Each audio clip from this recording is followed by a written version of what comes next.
democracynow.org, The War and Peace Report. Our guests are Bill Hartung of the Center for International Policy and Michael Hudson of the University of Missouri, Kansas City, an economist.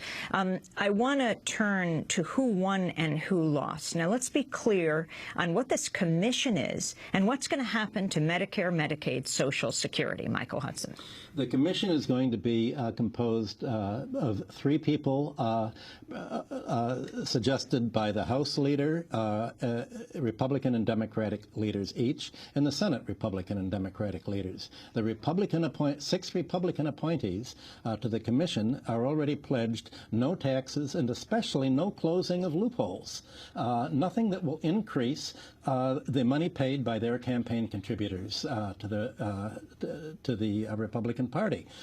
We don't know who the Democratic appointees are going to be, but in the last commission that Mr. Obama appointed, the Deficit Reduction Commission, they were all Democrats who were in favor of cutting Social Security. They were Wall Street Democrats, or what used to be called the Democratic Leadership Council. So the worry is that the Democrats are going to push their own tax cutters, and that really there's not going to be very much difference between the Democrats and the Republicans in what they propose for Social Security and Medicare.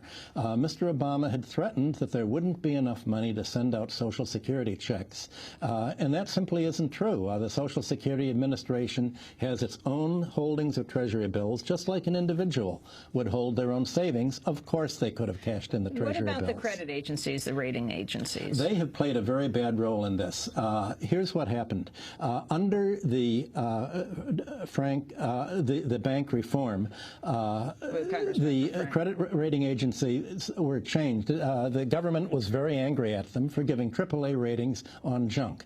And their defense in courts saying, well, yes, we gave AAA agencies on junk mortgages, but they're legally only opinions. So the Dodd-Frank bill said, you rating agencies are liable for your opinions. Well, the rating agencies said, we want to make money on selling our opinions, and we don't want to have to take any responsibility for them, so we're going to get you. We're going to threaten to downgrade the U.S. government and tell you, say, okay, we don't want to hear your risk assessments anymore because you're hurting us.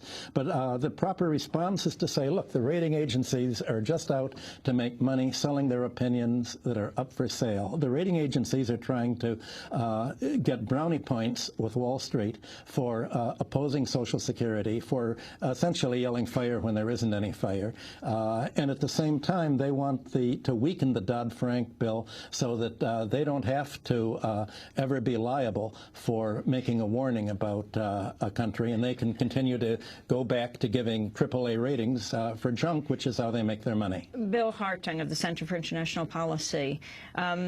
What happened to the Pentagon in this? They were actually surprised in the other direction, that they did so well. They did reasonably well. President Obama, as you mentioned, had talked about $400 billion in cuts over about a decade.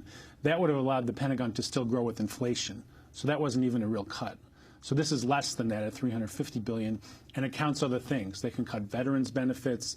They can cut the Department of Energy. They can cut international affairs. They can cut Homeland Security. So even at $350 billion, the Pentagon will not bear all of that. And that was John Boehner's contribution to the package, was to protect the Pentagon in that larger basket of agencies.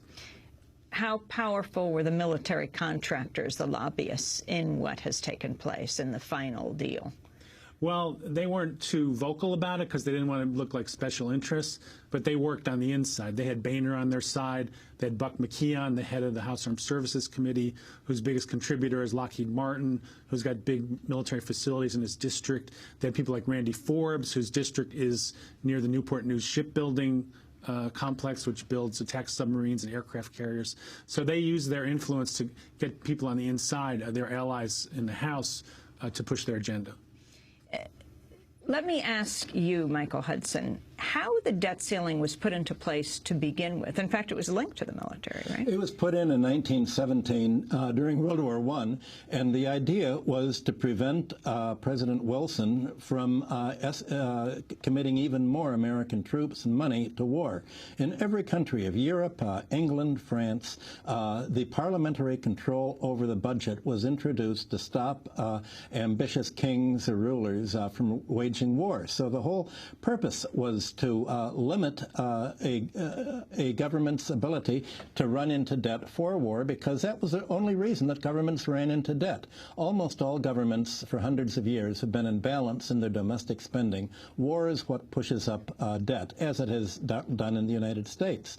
Now, the irony of all this is that 3 weeks ago, you had Dennis Kucinich and Ron Paul trying to stop the Libyan war by introducing a rule to deny Mr. Obama the funding to continue to wage war in Libya, and to enforce the War Powers Act of the president, to say, look, the president can't go to war for more than 3 months without getting congressional approval. Mr. Obama said, we're not at a war.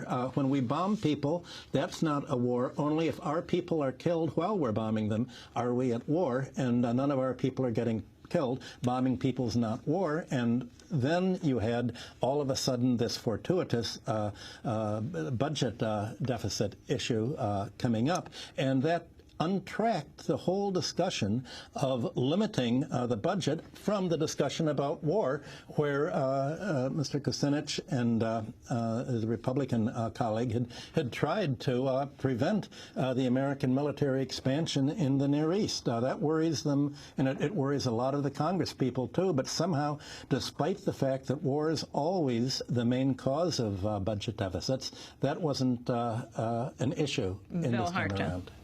Your response to that, and also the whole issue of how the kind of lobbying power the Pentagon itself has, not just the military contractors, and when there are cuts, where those cuts go, who is hurt most?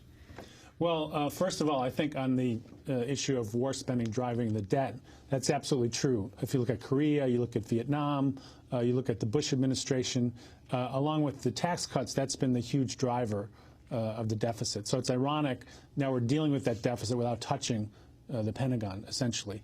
In terms of the distribution of cuts, if you're going to give more money to Lockheed Martin and Northrop Grumman, it's going to come from feeding programs, from housing programs, from administration of justice, from environmental protection. The whole rest of the budget, other than Social Security and a few entitlement programs, is discretionary. The Pentagon gets 56 cents on the dollar out of that already.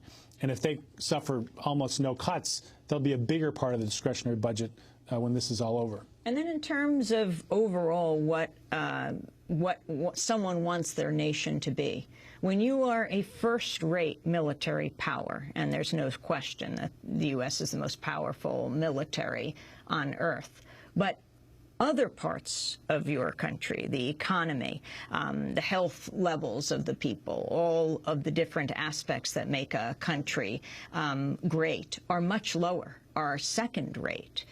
Isn't this a problem when it comes to how you approach problems? Your first point of attack will be to attack because it's your strongest way to deal?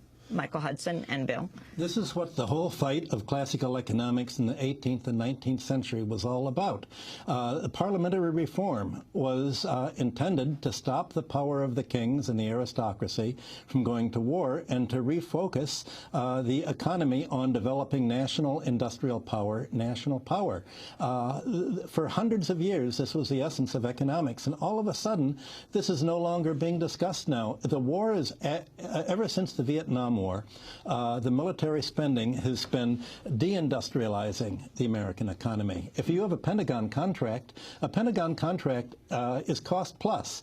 The higher they spend on airplanes, on armaments, the more money they get. So you have them engineering not to cut costs, but to maximize costs, because that's how they make their profit. So you have a warping of American engineering, American technology towards the military, and that's why the industrial core has been shifting to Asia, because they don't have this military. The economy is being sacrificed to the military. And that's somehow evaded discussion here, and yet in Europe for hundreds of years, this is what economics was all about. Well, it's interesting. This year's the 50th anniversary of Eisenhower's military-industrial complex speech. He talked about the need for a balanced economy, for a healthy population. Essentially, he's to the left of Barack Obama on these issues. And the general turned president, of course, a Republican. And we're spending twice as much on the military as we did when Eisenhower gave that speech. So we've got a huge imbalance in our budget. You can't really defend your country if people are sick, people aren't healthy, people aren't educated. So it's kind of undermining the roots of the ability to defend the country going forward, to throw money at weapons makers, to throw money at this huge military base infrastructure that isn't needed for defense proper of the country. So it's completely out of balance, and we're going to pay a price for that if we don't turn that around. Well, I want to thank you both for being with us. Bill Hartung, author of Profits of War, Lockheed Martin and the Making of the Military-Industrial Complex, now at the Center for International Policy, and also Michael Hudson, professor of economics at the University of Missouri, Kansas City. His website, michael-hudson.com. This is Democracy Now!, democracynow.org.